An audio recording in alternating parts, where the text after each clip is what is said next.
Os damos la bienvenida a los podcasts de RIOT, un espacio financiado por la Delegación de Gobierno para el Plan Nacional sobre Drogas del Ministerio de Sanidad, en el que abordamos algunas de las cuestiones más relevantes del proyecto Observatorio RIOT.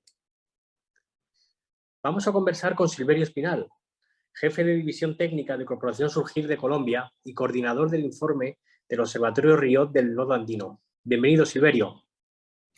Pablo, muchas gracias. Silverio, en primer lugar, ¿cómo definirías el contexto del fenómeno de las drogas y adicciones en el Nodo Andino? Bien. Bueno, pues es un contexto, digamos que bastante diverso. De los países que participamos, estuvimos Perú, Venezuela y Colombia.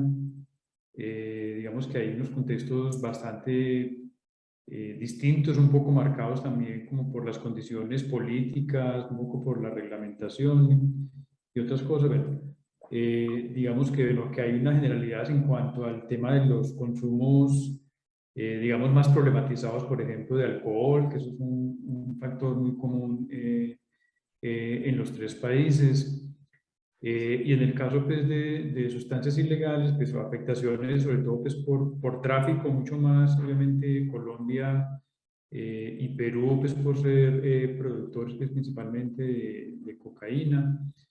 Y en cuanto al consumo, pues también lo que llamamos pues, pasta base o azúcar en algunos lados, que es digamos, un proceso inicial de la cocaína, pues también es una de las sustancias que más dificultades estamos teniendo en nuestros países.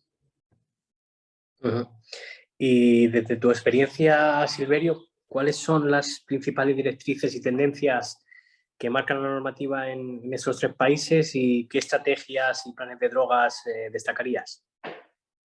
Pues hay como también creo que bastante diversidad. Pues una es porque las normativas tienen bastante diferencia, por ejemplo, en los temas que tienen que ver con regulación, penalización de los consumos, donde, por ejemplo, en el caso de Colombia pues hay y de Perú también hay una regulación en cuanto a la dosis mínima, pero que sin embargo pues se presenta, digamos, cierta penalización más bien social, digamos, incluso pues de órganos de control, como policía, entre otros, pues que generan controles que no son debidos hacia personas que portan sustancias para su uso personal. Digamos que hay unas regulaciones muy enfocadas al tema de reducción de la oferta. Digamos, hay mucho más énfasis y más recursos incluso para temas relacionados con reducción de la oferta, de la interdicción, el control del narcotráfico, bueno, este tipo de cosas. Pero lo que es prevención, tratamiento, reducción de daños, pues las políticas de drogas, aunque en algunos países las tenemos, pues ya en lo práctico pues no son muy operativas. Y cuando son más operativas es en relación al tema del tratamiento. Digamos que ahí los países tienen un poco más de énfasis, tienen más, incluso diría que los tres países pues tienen más apoyo, hay con muchas dificultades, pero digamos que hay más normatividad, hay servicios que se prestan para este tipo de atención ya en tratamiento, un poco pues, digamos lo que orientado por esa intención de la abstinencia, de pensar en que la abstinencia es como el principal o incluso en algunos casos el único camino de manejo del consumo de sustancias psicoactivas. Entonces se dejan de lado cosas como la prevención, que en general en los tres países pues, es muy deficiente, es muy, digo, no es cíclica, no es permanente, sino que es circunstancial. Y la reducción de daños, bueno, que se trabaja también de manera muy incipiente. En Colombia hay algunos desarrollos. En Colombia, por ejemplo, la política actual, que es muy reciente, apenas del año 2019, pues viene a incluir el tema de la reducción de riesgos y daños, pero los otros países todavía no lo tienen, al menos dentro de las políticas, sí de pronto dentro de las prácticas, pero no está muy inserto en las políticas. Y Silverio, ¿qué dispositivos, programas y recursos podrías destacar del Nodo Andino?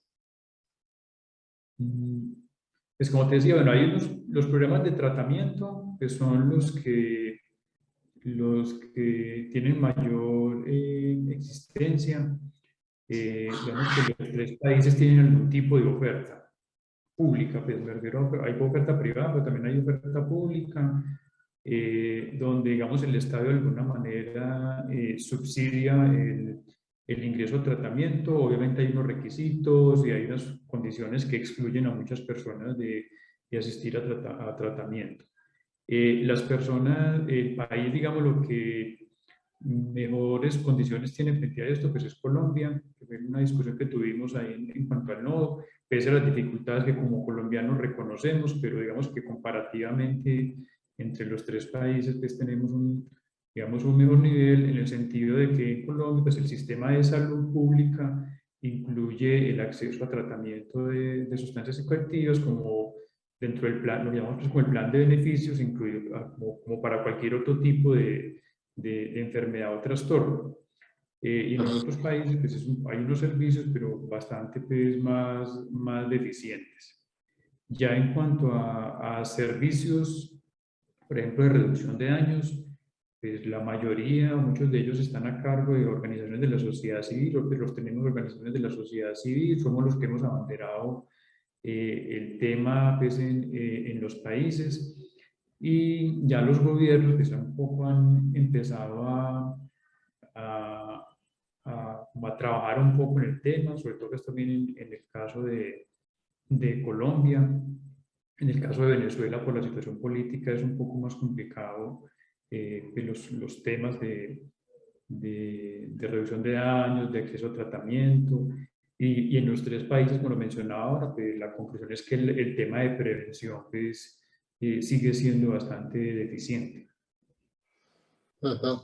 Y ante esta situación, Silverio, ¿qué conclusiones y recomendaciones podrías extraer del trabajo que habéis desarrollado de las diferentes organizaciones?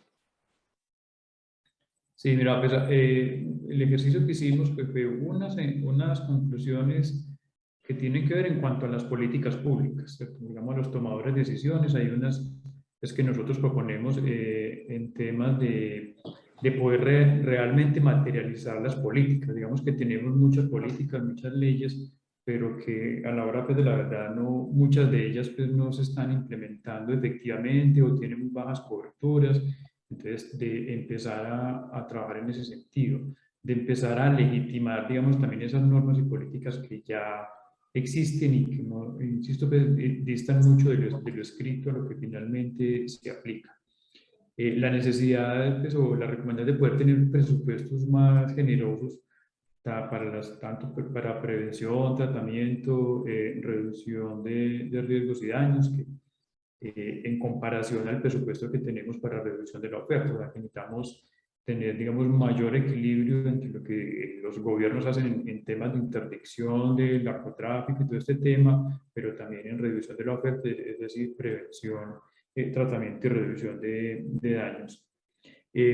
También una cosa muy importante era el poder tener unos sistemas de monitoreo, de generación de evidencia mucho más robustos que den cuenta realmente del avance de las políticas, porque lo que observamos es que los sistemas de monitoreo, que básicamente son los observatorios de drogas de los países, pues, hacen algunos estudios, generan pues, observación respecto a cómo se está manejando el fenómeno del consumo, pero no hacen un seguimiento a las políticas y los planes de drogas. Bueno, también en cuanto pues, a las organizaciones sociales, nosotros como organización social, de aumentar nuestra participación en la definición de las políticas. Hay veces, pues, bueno, hay veces también se da pues, por dificultades digamos, de no inclusión de entidades gubernamentales a las organizaciones sociales en la definición de políticas, pero también reconocemos que nosotros como organización social pues debemos también hacer un esfuerzo para visibilizar más lo que tenemos, lo que conocemos y que el Estado pues, no nos tome mucho más en cuenta. Y en cuanto a los servicios, que era como el tercer bloque, pues recomendamos pues, de que, o necesitamos, mejor dicho, tener mejor capacitación a los equipos de salud primaria en los sistemas de salud, que son las primeras personas que atienden a personas que consumen sustancias y que no tienen la debida capacitación para hacer esa primera atención y derivación, ¿no? E intervención breve y otro tipo pues, de estrategias que deberían de hacer desde la atención primaria. Bueno, de que necesitamos aumentar, digamos así, el trabajo en prevención, reducción de daños y tratamiento, donde se observan deficiencias, pero también grandes avances de la sociedad civil en esta materia y que serían, digamos, un gran aporte para las entidades gubernamentales en el sentido de que las organizaciones sociales pues permanecemos en el tiempo, que no estamos, no interrumpimos nuestra acción con los cambios de gobierno, tenemos la memoria de lo que ha pasado en nuestros países respecto al tema de drogas. Bueno, y en cuanto a un énfasis que ya creo que lo he hecho, pero queremos insistir mucho en eso, el tema pues, de la prevención, que sigue siendo insuficiente y donde pues, sí demandamos una mayor constancia en esas intervenciones y una mayor cobertura para el tema de prevención. Sin duda la prevención es fundamental, Silverio. Y vamos concluyendo, no sé si te gustaría añadir alguna conclusión a modo de tuit de esta charla, de resumen. Bueno, se diría que a modo de resumen, pues como terminar un poco con lo que mencionaba ahorita hace un momento de ese trabajo sinérgico que deberíamos tener entre organizaciones sociales y gobierno. O sea, las organizaciones sociales que estamos, por ejemplo, en la RIO, tenemos de 30 a 40 años, mucho más, trabajando en el tema de drogas, que tenemos la memoria de lo que ha pasado incluso en la historia de lo que tiene que ver con políticas de drogas en el mundo en ya 3, 4 décadas o más, y que a los gobiernos les cuesta un poco tener esa mirada tan retrospectiva como la tenemos nosotros, y siempre es como esa mirada puntual de los 4 o 5 años de gobierno, que es insuficiente obviamente pues, para desarrollar una política pública, y que bueno, que de mano con nosotros las organizaciones sociales pues pudiéramos tener un trabajo de mucha más continuidad, de mirar los avances en el tiempo, digamos, y poder tener así un mayor desarrollo en la implementación pues, de las políticas, porque muchas veces pues, nos pasa mucho que diseñamos políticas, renovamos políticas cada 4 o 5 años, pero renovamos políticas que no se han aplicado. Entonces, el tema no es la renovación de la política en el papel, sino la renovación de la política en el ejercicio público.